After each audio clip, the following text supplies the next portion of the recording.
Makanya ulama fikih, ulama hadis, dan ulama hikmah itu kadang memiliki pendapat yang berbeda pada satu masalah. Tapi perbedaan itu sebenarnya bukan karena bertolak belakang secara mutlak, tapi dilihat sumber perbedaan itu kenapa. Ini yang harus ditahu. Jangan perbedaan yang dicari, tapi alasannya berbeda itu yang harus diketahui. Misalnya orang masyarakat sini tidak beli mobil. Kenapa? Karena memang tidak ada jalur mobil.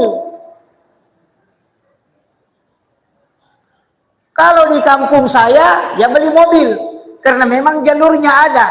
Jadi perbedaan pendapat seperti Imam Syafi'i, Imam Malik, Imam Abu Hanifah, itu tidak bisa dipungkiri. Kenapa? Karena memang pengambilan kaidahnya berbeda.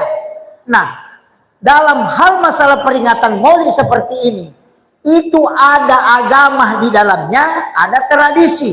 Nah, kalau tradisi, satu kuncinya, kalau dia tidak bertentangan dengan agama, maka itu lanjutkan. Tapi ketika bertentangan dengan agama, maka tinggalkan tradisi, masuk ke agama. Tapi ketika tradisi itu bisa mengikuti agama, maka itu dimasukkan ke dalam agama. Kenapa? Itu istilahnya islamisasi adat.